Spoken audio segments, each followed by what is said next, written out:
نے ارشاد فرمایا کہ جس شخص کے اندر 4 چیزیں ہیں وہ پکا منافق ہے، منافقن خالصن، وہ خالص منافق ہے۔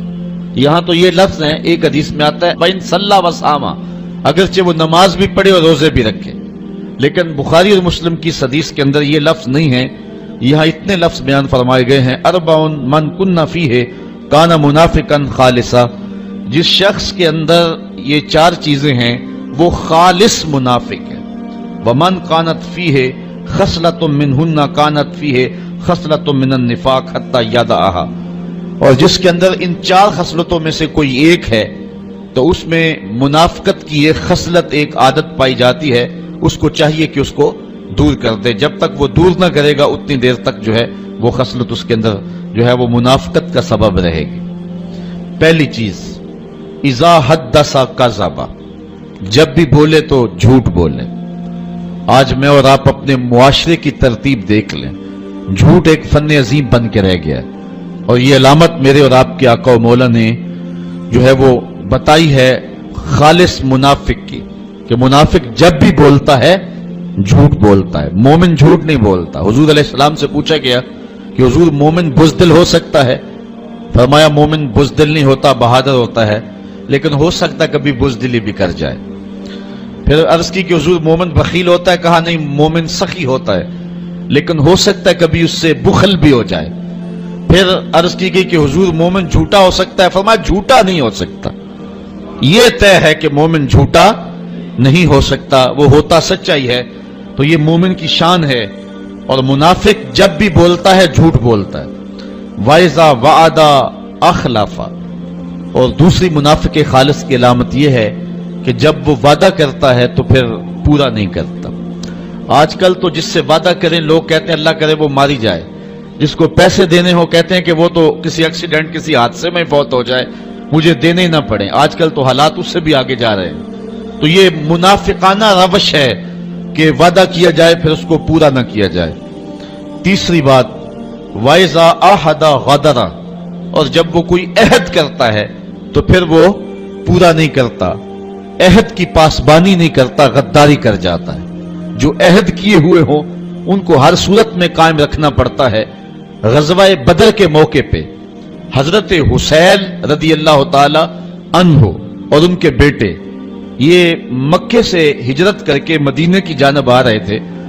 راستے کے اندر کافروں نے انہیں پکڑ لیا اور اس شرط پہ چھوڑا کہ مسلمانوں کے ساتھ ہو کر کے ہمارا مقابلہ نہیں کرو گے۔ انہوں نے وعدہ کر لیا، عہد ہو گیا۔ جب پہنچے تو اس وقت حضور علیہ السلام بدر کے مقام پہ تشریف فرما تھے، اور یہ بھی بدر کے موقع پہ اپنے آقا و مولا سے جا کے ملے۔ تو حضرت حسین رضی اللہ تعالی عنہ اور ان کے فرزند ارجمند رضی اللہ تعالی عنہ انہوں نے عرض کی کہ حضور ہمیں کافروں نے راستے میں پکڑ لیا تھا، اور ہمارا ان سے یہ معاہدہ ہوا ہے کہ ہم مسلمانوں کے ساتھ مل کر کے تمہارے خلاف نہیں لڑیں گے، تو ہمارے لیے کیا حکم ہے؟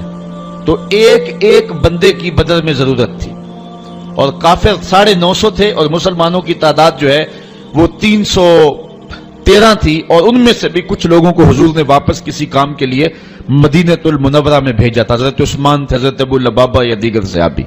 تو ایک ایک فرد کی ضرورت تھی، اور 2 بندے مل گئے، بہت غنیمت تھی، اور معاہدہ کافروں کے ساتھ ہوا تھا، مومنوں کے ساتھ نہیں ہوا تھا۔ لیکن آقا کریم علیہ السلام نے فرمایا کہ تم ہمارے ساتھ رہو گے لیکن تم لڑ نہیں سکو گے۔ معاہدے کی پاسبانی کا درس عین جنگ کی حالت کے اندر آقا کریم علیہ السلام نے لوگوں کو دیا، اور یہ میرے اور آپ کے آقا و مولا حضور نبی رحمت صلی اللہ علیہ وسلم کی روشن زندگی ہے۔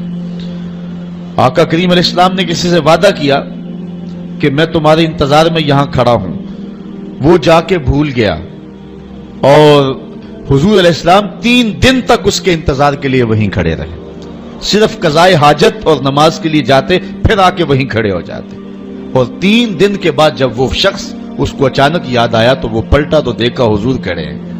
تو آقا کریم علیہ السلام کے پاس آیا تو شرمندہ تھا۔ حضور علیہ السلام نے صرف اتنا جملہ کہا، صاحب تو نے تو مجھے مشقت میں ڈال دیا، تو نے تو مجھے مشقت میں ڈال دیا۔ تو یہ ہے ایک نبی کی زندگی کا رنگ۔ اور منافق جب بھی وعدہ کرتا ہے تو پورا نہیں کرتا، جب عہد کرتا ہے تو عہد توڑ دیتا ہے۔ وَإِذَا خَاصَمَ فَجَرَ، اور جب وہ لڑتا ہے تو گالیاں بکتا ہے۔ الجھاؤ، اختلاف رائے، یہ زندگی میں اور معاشرے کے اندر ایک دوسرے سے پیدا ہو جاتا ہے، لیکن جب کسی سے الجھاؤ پیدا ہو جائے، کسی سے لڑائی پیدا ہو جائے، تو اس لڑائی میں جو ہے وہ گالی گلوچ کرنا یہ مومن کا طریقہ نہیں ہے، بلکہ ناراضگی اختیار کر لی جائے، خاموشی اختیار کر لی جائے، اور وہ بھی 3 دن سے زیادہ ناراض رہنے کا حکم نہیں ہے۔ 3 دن کے بعد فرمایا گیا کہ جو صلح میں پہل کرے گا وہ جنت میں بھی پہلے جائے گا۔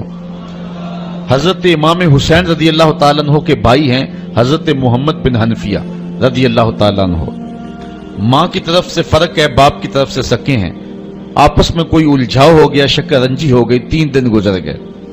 حضرت محمد بن حنفیہ نے سوچا کہ امام حسین میرے بھائی بھی ہیں، بڑے بھی ہیں، پھر رسول خدا کی بیٹی کے بیٹے بھی ہیں، تو اگر ناراضگی ہوگی ہے تو میں جا کے صلح میں پہل کر لیتا ہوں، کوئی بات نہیں۔ گھر سے چلے، راستے میں حضور کا یہ فرمان آیا کہ جو 2 مومن آپس میں الجھ پڑیں، جو صلح میں پہل کرے گا وہ جنت میں پہلے جائے گا۔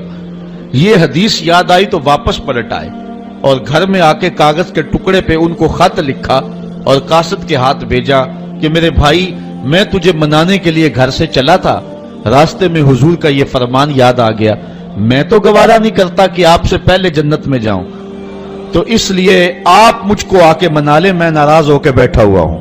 تو حضرت امام حسین آئے اور اپنے بھائی محمد بن حنفیہ کو راضی کر لیا۔ تو ہمیں یہ درس دیا گیا ہے، ہمیں یہ سبق دیا گیا ہے۔